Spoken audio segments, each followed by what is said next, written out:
সংকীৰ্ণ জলসন্ধি হৰমুজ প্ৰণালীৰ বিষয়ে স্থিৰ সিদ্ধান্ত ল'ব পৰা নাই ইৰাণে।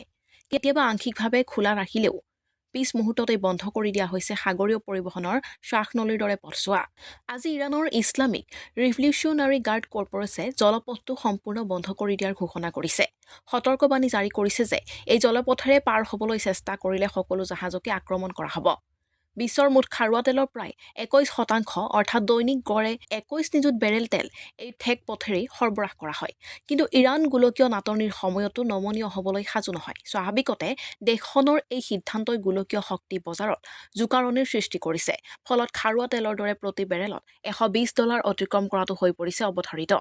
ইৰাণৰ সামৰিক বাহিনীয়ে স্পষ্ট কৰি দিছে যে তেওঁলোকে এই জলপথত কেইবা হাজাৰো সামুদ্ৰিক মাইন সংস্থাপন কৰিছে। লগতে 500খন সৰু বৰ যুদ্ধ জাহাজ সাজু কৰি ৰাখিছে। লগতে মাৰ্কিন যুক্তৰাষ্ট্ৰৰ ফিফথ ফিল্টৰ যিকোনো চাল-চলনৰ ওপৰত ইৰাণে তীক্ষ্ণ নজৰ ৰাখিছে। যদিহে কোনো বিদেশী শক্তিয়ে এই জলপথ বলপূৰ্বকভাৱে মুকলি কৰিবলৈ চেষ্টা কৰে, তেন্তে ইৰাণে 3000 কিলোমিটাৰ দূৰত্ব অতিক্ৰম কৰিব পৰা খেইবেৰ শ্বেষ্টান মিছাইল ব্যৱহাৰ কৰিব। এই জলপথ বন্ধ হোৱাৰ লগে লগে এছিয়া আৰু ইউৰোপৰ দেশসমূহলৈ তেল সৰবৰাহ হৈ পৰিব অসম্ভৱ। আমেৰিকাই ইৰাণৰ এই কাৰ্যক আন্তঃৰাষ্ট্ৰীয় আইনৰ উলংঘন বুলি অভিহিত কৰিছে। লগতে হৰমুজ মুকলি কৰিবলৈ নৌসেনাৰ অতিৰিক্ত 10খন যুদ্ধ জাহাজ আৰু 1খন বিমানবাহী জাহাজৰ সঞ্চালন কৰিছে। গতিকে যুদ্ধ যে দীঘলীয়া হ'ব সেইটো হৈ পৰিছে স্পষ্ট। সংকীৰ্ণ জলসন্ধি হৰমুজ প্ৰণালীৰ বিষয়ে স্থিৰ সিদ্ধান্ত ল'ব পৰা নাই ইৰাণে। কেতিয়াবা আংশিকভাৱে খোলা ৰাখিলেও পিছ মুহূৰ্ততেই বন্ধ কৰি দিয়া হৈছে সাগৰীয় পৰিবহণৰ শ্বাসনলীৰ দৰে পথছোৱা। আজি ইৰাণৰ ইছলামিক ৰিভলিউশ্যনাৰী গাৰ্ড কৰ্পৰেছে জলপথটো সম্পূৰ্ণ বন্ধ কৰি দিয়াৰ ঘোষণা কৰিছে। সতৰ্কবাণী জাৰি কৰিছে যে এই জলপথেৰে পাৰ হ'বলৈ চেষ্টা কৰিলে সকলো জাহাজকে আক্ৰমণ কৰা হ'ব।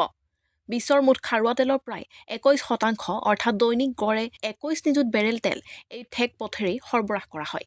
কিন্তু ইৰাণ গোলকীয় নাটনিৰ সময়তো নমনীয় হ'বলৈ সাজু নহয়। স্বাভাৱিকতে দেশখনৰ এই সিদ্ধান্তই গোলকীয় শক্তি বজাৰত জোকাৰণিৰ সৃষ্টি কৰিছে। ফলত খাৰুৱা তেলৰ দৰে প্ৰতি বেৰেলত $120 অতিক্ৰম কৰাটো হৈ পৰিছে অৱধাৰিত।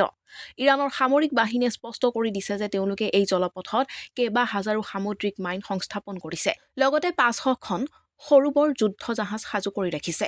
লগতে মাৰ্কিন যুক্তৰাষ্ট্ৰৰ ফিফথ ফিল্টৰ যিকোনো চাল-চলনৰ ওপৰত ইৰাণে তীক্ষ্ণ নজৰ ৰাখিছে। যদিহে কোনো বিদেশী শক্তিয়ে এই জলপথ বলপূৰ্বকভাৱে মুকলি কৰিবলৈ চেষ্টা কৰে, তেন্তে ইৰাণে 3000 কিলোমিটাৰ দূৰত্ব অতিক্ৰম কৰিব পৰা খেইবেৰ শ্বেষ্টান মিছাইল ব্যৱহাৰ কৰিব। এই জলপথ বন্ধ হোৱাৰ লগে লগে এছিয়া আৰু ইউৰোপৰ দেশসমূহলৈ তেল সৰবৰাহ হৈ পৰিব অসম্ভৱ। আমেৰিকাই ইৰাণৰ এই কাৰ্যক আন্তঃৰাষ্ট্ৰীয় আইনৰ উলংঘন বুলি অভিহিত কৰিছে।